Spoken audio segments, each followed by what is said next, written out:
Welcome back to Coffee and Conversation, and Happy New Year, everyone. So, for all you Audie fans, he is about 15 feet away from me, staring out the window. It's sunny, but he knows it's cold out there, and it's like there's this giant thought balloon over the cat's head that is saying, "It looks like a nice day, but what if they're tricking me and I freeze my little toesies when I go out?" So yeah, and because he's a cat, it is really going to take him a long time to make this decision. Meanwhile, of course, he's right here. So he's probably going to show up because whenever he has a dilemma like this, his one surefire solution is he crawls into my lap so that I will hold his little cold toesies in my hands and all will be better. And we'll have to see if that's what he chooses this time. All right, we are going to take a quick look at the intro and we'll be right back.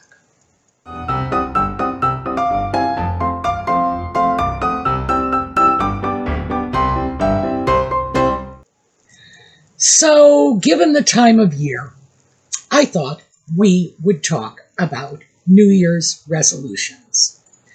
Now, for a lot of us, this is a really stressful time of year and a really triggering subject because the very idea of making New Year's resolutions suggests to many of us, dare I say most of us, that maybe our lives are not doing well enough and we do need to look at things and make changes and get off our butts and get more exercise and eat better and stop spending so much money and blah, blah, blah. The list goes on.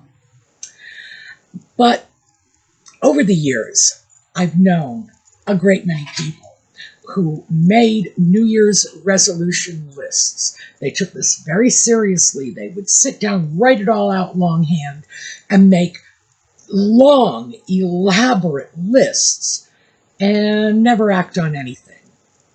Meanwhile, I have known other people who didn't take this New Year's approach to it. Their attitude was more of an ongoing sort of Kaizen approach to their lives. And they see a flaw, a problem, a failure point. And they say, well, I need to change this. Somewhere they look in their life and say, I could be doing better. And they make that little incremental improvement as they go along. In general, those are the people who have more success, frankly. But that doesn't mean I am opposed to New Year's resolution. Yes, we came over to have our toes held. Come on, you can crawl into my lap, let everybody see you. I'm not opposed to New Year's resolutions.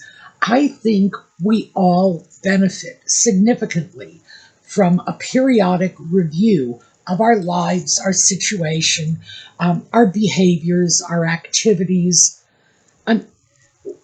We should never just assume that because we haven't fallen off the edge of the earth yet, that we're just tracked in just fine. That kind of lazy complacency tends to bring more problems than it solves. But having said that, why do we do it in January? Well, for most of us, it's just habit. Somewhere between the middle of December, the middle of January, we get the ball rolling and say, well, let's look at this. Why? Because everybody else is. And, all right, come here. If you turn around, I can pet you. Yeah, I know. You like it up there anyway. All right. We need our toes held. That's what's going on. He's looked outside. He realizes it's sunny, but it's cold. So consequently, those toes need to stay warm. But he's been washing. So as I'm petting him, I am feeling little wet patches on his fur because he's been very proactive about his personal hygiene lately, which is a good thing. All right, let me turn you around so everybody can see your little face. No? Okay. No, we'd rather not turn around. He's digging his claws in to make sure that doesn't happen. All right, back to the topic.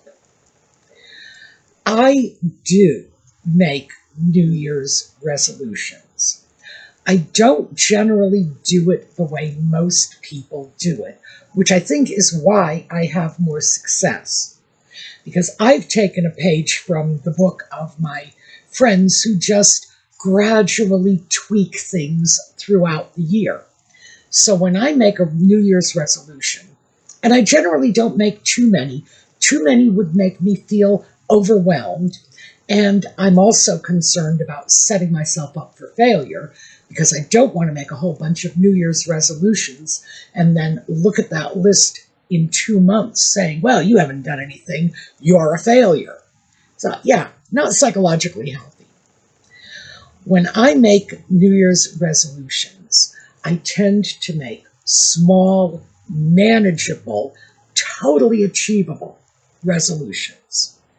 And I will try very hard to be as honest as possible with myself about who I am.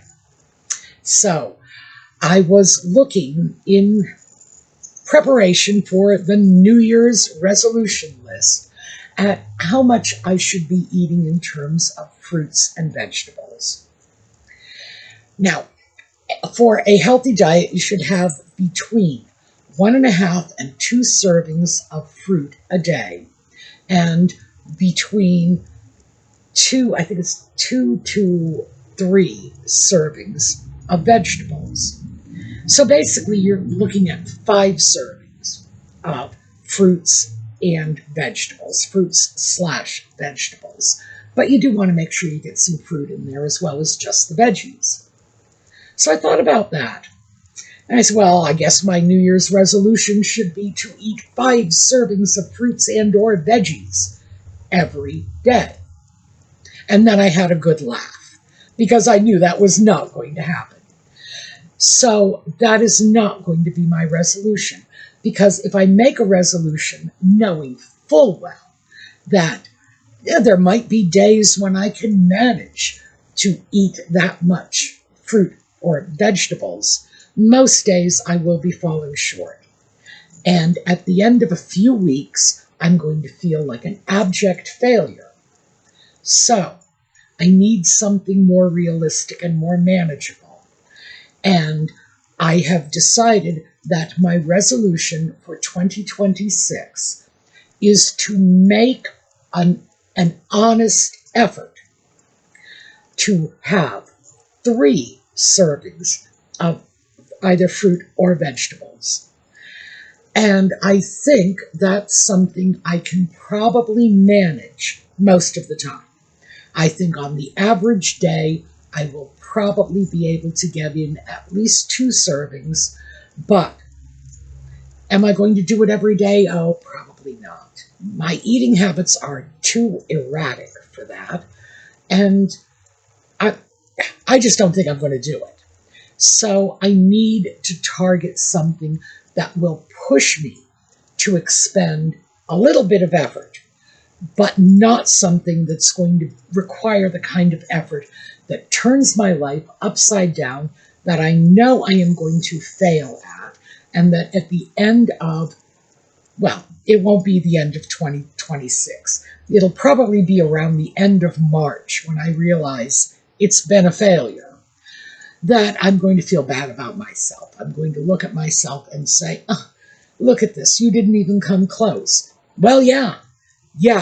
If I said I'm going to make 5 servings of fruit and vegetables, and I'm going to eat that every day, sure.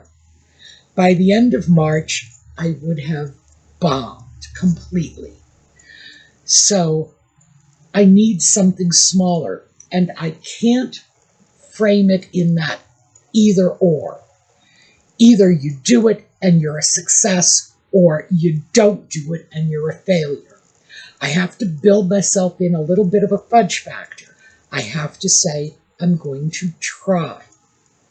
Now, given the fact that I'm only answerable to myself, and I know if I've tried, I'm not going to be able to look at myself at the end of the week and say, oh, but you put forth an honest effort, if I know I haven't. So that's how I will frame these things. Would I like to have a healthier diet? Well, yes, of course, I think most of us would. Would I like to get more exercise? Yes, I think most of us would. That is not going on my resolution list this year. I would like to, but I'm not going to put that kind of pressure on myself. Would I like to spend less money? And when I talk about spending less money, I'm not talking about like refusing to pay the electric bill or anything like that. But would I like to curtail my luxury spending, my frivolous spending, my spending on things like clothes? Well, clothing for me is the big one. But things like clothing, entertainment, and we all have our hot buttons, and mine is clothes. It's that simple. But we all have them. And I tend to think of that in terms of luxury spending. The light bill is not a luxury. People get very upset if you owe them money and you don't pay it. So I'm not talking about that kind of spending. I'm just talking about the spending that is unnecessary, spending that I could sort of live without. Yeah, even as I start shaking a little when I think, ooh, no new clothes? I can live without that? Oh, you're kidding. And when I started to look at the areas that I needed to target, the thing is, adding servings of vegetables to my diet, which is the one I chose. It's like, that's the one I'm going to do. That is going to be my flagship resolution. That's not really the one I need. And you all know this because you've been with me. I have been trying to lose weight, and I have been losing weight. So I have had success in that area. Have I been eating 5 servings of fruits and vegetables every day? No, I have not. As I said, my eating habits are far more erratic than that, and I'm never even really sure what I've been eating on any particular day. But where I have been failing is in terms of that non-essential spending. And so, logically speaking, that should be the one I'm targeting, because that's the one that is not producing positive results in my life. Oh, and by the way, and the whole thing about, yes, I'd love to get more exercise, I'm not worried about that because I like to walk, so I don't have to like coax myself or resolution myself into it. So I will get there. I have not recovered enough from the surgery to get back up to where I was. And yeah, so that's going to take time, and I have to accept that, even though I don't like it. I want everything. I want it yesterday.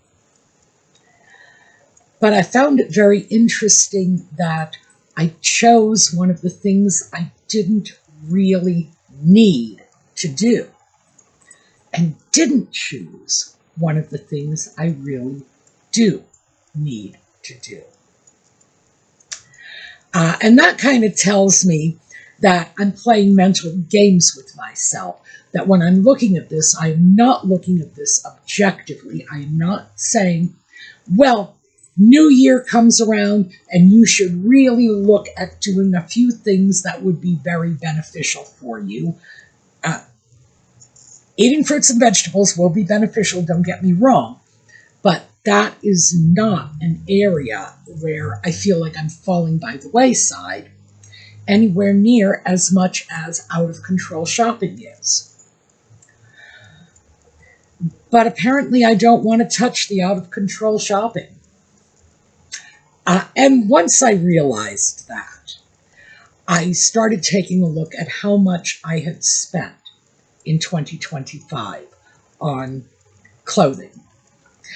Because quite frankly, that's pretty much what I spend my money on. That's where my luxury spending comes in.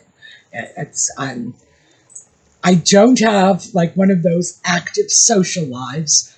No, contrary to popular belief, I do not have some old man tied to the bed in the back room. Nope.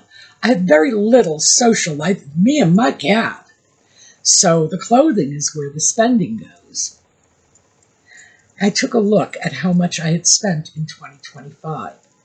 And for the first time ever, I exceeded my clothing budget. So we've talked about this before. I set my clothing budget back in the 1980s as a percentage of income when I was working. And back in the 1980s, when most people, clothing was more expensive relative to income, by the way. Most people were spending somewhere around 7 to 8%. That's my best guess, and it is a guess. 7 to 8% of their income on clothing. Now it's way down to like 3 to 4% because of fast fashion. And I've mentioned this before, fast fashion has its uses. It provides more affordable goods to people who need it. So I'm not going to criticize it. There is no way in the world I am going to tell a struggling single mom that fast fashion is bad when it's helping her get her kids clothes for school. That would be absurd. But we didn't have that back in the 80s, so clothing was more expensive. We were starting to get there, though, because in the 1940s and the 1950s, most people were spending 12 to 14% of their income on clothing. So, yeah. But I set my budget in the 80s, and I never changed it. I never made alterations in it because it was generous. It was enough money to ensure that I would have clothing. And most years, I never even came close to tapping out that budget. Last year, I did. Now, here's my justification, because you have to know that was coming. Obviously, I'm going to come up with all kinds of justifications for why this happened. And I do have to say that just lack of discipline is number one on my list. I just went hog wild. No excuse for that, none. But I do have some excuses for a few other things, so I am going to throw them out, just so that you don't think that I am just a wild shopaholic, which I am, but I'd rather you didn't think so. Because I have been successful at losing weight, I have had to replace virtually my entire wardrobe over the last 2 years. And this past year, it got pretty bad because there were here's the thing, when you are very large, and I was, and you know because you've seen the videos, when you are very large, you can go down 3, 4, 5, 6 sizes, and the tent-like clothing you're wearing is only a little more tent-like than it was last year. But then you hit a point where you're starting to go down from Jabba the Hutt to normal-sized human being. And that's when the tent-like clothing starts falling off your body, and it has to be replaced. There's no way. And I've looked at things in my closet and said, I like that. That was such a good bargain. Maybe I can get a few more wears out of it. It's like, how? How? It's falling off. I can't. I have to accept that and move forward. And that was probably the biggest legitimate contributor to my exceeding my annual budget. I had not set up that budget in order to completely rebuild a whole wardrobe from scratch, which is very much what I've done over the last 2 years. But that is not the primary reason. That was the legitimate reason that I hang my hat on. Oh, but I had no choice. No, I had plenty of choices. My goodness, did I have choices. And the choice I made was I want it, I'm getting it. The choice I made was to just give in to that impulse, that acquisitive impulse. It's like, oh, that's pretty. It's been a long time since I could wear anything that pretty. I'll get it. It'll make me feel better.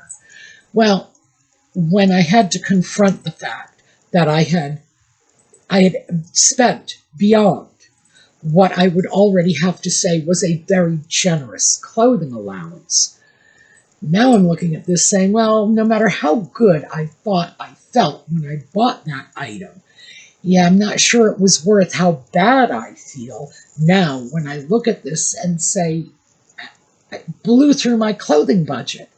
I blew through my... People who can't add blow through their clothing budgets. I know how to add. How could this happen to me? Well, like I say, complete lack of discipline. But when I look at, what I'm doing this year, 2026, was that clothing budget on my list for possible New Year's resolutions? Nope, absolutely not. Should it have been? Oh yeah, that should have been number one on my list, because that was the one area where I had the most control. I could have said no at any time. Did I really need to get, a half a dozen sweaters? Oh, but they were on sale. Still, did I need a half a dozen sweaters? No. But they were on sale. But it was such a good price. How could I pass up? Well, I could have. I absolutely could have. I simply chose not to. I decided that the path of least resistance was the, ooh, gimme now, because I want it. Like soothing my inner toddler.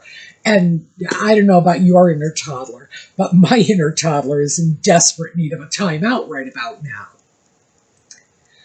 So I have to look at this and ask myself, am I really approaching this whole concept of New Year's resolutions properly? How does one do this? If you have bad habits you should break, shopping, maybe that's where we should target our efforts. Maybe I should just, and when I say we, I say that assuming that even though I'm sure most of you are not shopaholics, I'm assuming most of you have a little area like this where you're falling shy of the mark, but you throw it into a little protected zone somewhere so you don't have to address it. Heaven knows that's been my strategy. Yeah, I know. Not working out too well for me, is it? Maybe that's not the best way to approach it. Maybe the best way to get the most out of a New Year's resolution is to look at what really needs work. Where is the area of the most conspicuous deficiency in your life? And yes, shopping discipline, that's mine, because clearly I don't have it. I used to. There was a time when I did. Truly, there was. I know, it's so hard to believe, isn't it? Because now you see me as this, Spenderella. And yeah, there was a time when I wasn't like that. 2025 is the first time in 40-some years that I exceeded my budget. First time. In fact, it's the first time I ever even came close. So yeah, I have to jump on this. And the reason I have to jump on this is because shopping is the sort of thing that if you don't put the brakes on it, it just gets bigger, takes on a life of its own. If I was shopping too much in 2025, what am I going to be looking at when January of 2027 rolls around and I have to look at 2026? So there's part of me that's saying, but wait, you have a reason for buying these things, so you're not going to buy so much this year because you won't need it. And the problem is, most things don't work that way. most things just, like your spending, will expand to fill the volume. And in my case, I set that volume in 2025. And I have no reason whatsoever to believe that 2026 will be any better by magic. I mean, in fact, it's very likely it'll be worse because I already have the example of last year to go on. And yeah, I didn't do a very good job. And if I don't make changes, what? A magic fairy is going to come in and sprinkle stardust on my life and suddenly everything's going to fall into line? Now, the only person who can stop this is me. And I have to do this. So what I'm going to do is take a little time over the next couple of weeks and try to figure out what the most constructive attack pattern is for dealing with this. I am fortunate. I'm fortunate. This is not a physical addiction. If I were sitting here talking to you about stopping drinking, for example, or smoking, or whatever other physical addictions are out there, and there are a lot of them, and Lord knows, walking away from a physical addiction is no mean feat. I'm not doing that. I'm not asking that of myself. So this should be relatively easy, certainly compared to breaking a cocaine habit. So, given the fact that I'm not drug dependent on shopping, what's my excuse? I'm going to have to find ways, effective coping strategies, workarounds, ways to deal with this so that I can come up with a plan and actually implement it and not just look at it written on a piece of paper or on a computer screen and say, yeah, well, that's nice, I'll do it tomorrow, which is, by the way, one of my favorite things. I need to find something I can implement, and if I can implement it, I can cut back on this needless spending. So that's what I'm looking at. Meanwhile, I would love to hear from you.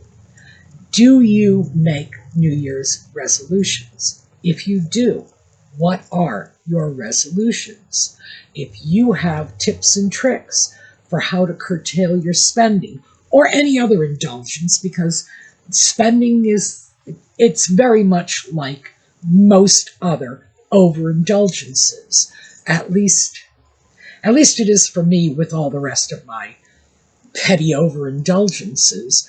It seems to be similar. It seems to have the same general trigger lists. It seems to respond to the same general batch of tricks and workarounds that I can use when something else gets out of hand in my life.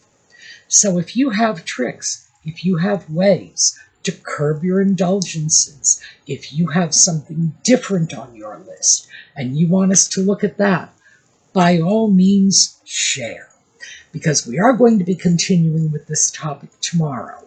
And, as always, I have given you my dirty linen. So, yeah, I'm telling you, I am seriously a major league work in progress. But we need a starting point. We need to look at some of these things, and I thought that was the best way to do it. So, I hope to see you all tomorrow.